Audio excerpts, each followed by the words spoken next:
Alhamdulillah hamdan katsiran thayyiban mubarakan fi kama yuhibbuna rabbuna wa yarda.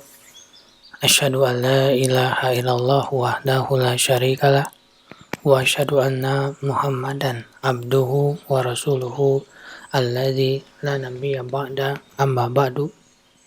Kita lanjutkan pembacaan Taisir Karimir Rahman fi Tafsir Kalamil Mannan yang ditulis oleh Syekh Abdurrahman bin Nasir As-Sa'di. Masuk kita pada tafsir Quran surat Yunus surat yang ke-10 ayat yang ke-57 sampai dengan 58. Ayat yang ke-57, A'udzubillahi minasyaitonirrajim. Ya ayyuhan nasu qad ja'atkum mau'idatun mir rabbikum wa shifaa'un lima fis sudur wa hudan wa rahmatul lil mu'minin. Hai manusia, sesungguhnya telah datang kepadamu pelajaran dari Rabb-mu dan penyembuh bagi penyakit-penyakit yang berada dalam dada dan petunjuk serta rahmat bagi orang-orang yang beriman. Tafsir ayat yang ke-57, Allah Ta'ala menganjurkan manusia agar memperhatikan kitab yang mulia ini dengan menyebutkan sifat-sifatnya yang baik yang dibutuhkan bagi manusia. Seraya dia berfirman, Ya ayuhan nasu qad ja'atkum mau'idatun mir rabbikum. Hai manusia, sesungguhnya telah datang kepadamu pelajaran dari Rabb-mu, yang menasihatimu dan memperingatkanmu dari amalan yang mendatangkan murka Allah yang menyebabkan siksanya.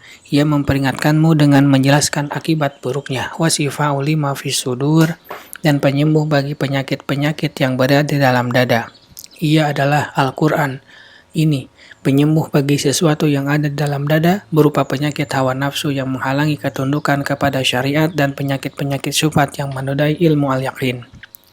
Karena apa yang dikandungnya berupa targhib, anjuran dan tarhib, ancaman, janji pahala dan ancaman siksa, membuat seorang hamba merasa cinta dan takut. Jika pada diri hamba terdapat kecintaan kepada kebaikan dan rasa takut kepada keburukan, dan keduanya tumbuh berdasarkan makna-makna Al-Quran yang merasuk padanya, maka hal itu akan mendorongnya mendahulukan keinginan Allah di atas keinginan dirinya.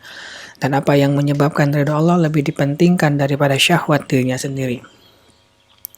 Begitu pula bukti-bukti dan dalil-dalil yang dikandungnya yang dipaparkan oleh Allah yang sangat baik dan dijelaskan olehnya dengan sangat jelas yang mengikis syubhat yang menodai kebenaran dan mengantarkan hati kepada derajat yakin tertinggi. Jika hati sehat, tidak sakit dan ia dihiasi dengan pakaian keselamatan, maka seluruh anggota tubuhnya mengikutinya. Karena anggota tubuh akan baik disebabkan oleh baiknya hati, dan akan buruk disebabkan buruknya hati. Wa hudan wa rahmatul lil mu'minin, dan petunjuk serta rahmat bagi orang-orang yang beriman. Petunjuk adalah ilmu tentang kebenaran dan pengamalannya. Rahmat adalah kebaikan dan pahala dunia dan akhirat yang didapatkan oleh orang yang mendapatkan petunjuk. Sedangkan hidayah adalah sarana paling mulia dan rahmat adalah sasaran dan target paling sempurna. Akan tetapi hidayah dan rahmat itu tidak berlaku kecuali pada orang-orang yang beriman. Jika hidayah telah didapatkan dan rahmat yang timbul darinya juga telah diraih, maka terwujudlah kebahagiaan, keberuntungan, keberhasilan, dan ketentraman. Ayat yang ke-58.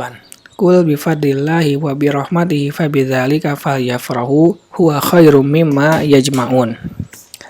Katakanlah, dengan karunia Allah dan rahmatnya, hendaklah dengan itu mereka bergembira. Karunia Allah dan rahmatnya itu adalah lebih baik daripada sesuatu yang mereka kumpulkan. Tafsir ayat yang ke-58. Oleh karena itu, Allah memerintahkan agar berbahagia dengan itu seraya berfirman, Qul bifadlillah, katakanlah dengan karunia Allah, yaitu Al-Quran yang merupakan nikmat, karunia, pemberian, dan keutamaan terbesar yang Allah limpahkan kepada hamba-hambanya. Rahmatnya adalah agama, iman, ibadah kepada Allah, mencintainya, dan mengetahuinya. Fabidzalika falyafrahu huwa khairum mimma yajma'un. Hendaklah dengan itu mereka bergembira. Karunia Allah dan rahmatnya itu adalah lebih baik daripada sesuatu yang mereka kumpulkan. Dalam bentuk kenikmatan dunia dan kelezatannya. Nikmat agama yang berkaitan dengan kebahagiaan dunia dan akhirat tidak bisa dibandingkan dengan apa yang dikumpulkan di dunia yang dalam waktu dekat akan lenyap dan menghilang. Allah memerintahkan berbahagia dengan karunia dan rahmat-Nya, karena hal itu memang menyebabkan kebahagiaan, semangat, kekuatan, serta keinginan kuat bagi jiwa untuk meraih ilmu dan iman, dan meningkatkan keduanya serta bersyukur kepada Allah. Ini adalah kebahagiaan yang dipuji. Lain halnya berbahagia dengan syahwat, kenikmatan dunia, atau berbahagia dengan kebatilan. Ini adalah tercela, sebagaimana firman Allah tentang ucapan kaum Qarun kepadanya, La tafrah innallaha la yuhibbul farihin. Janganlah kamu terlalu bangga, sesungguhnya Allah tidak menyukai orang-orang yang terlalu membanggakan diri. Al-Qasas ayat yang ke-76.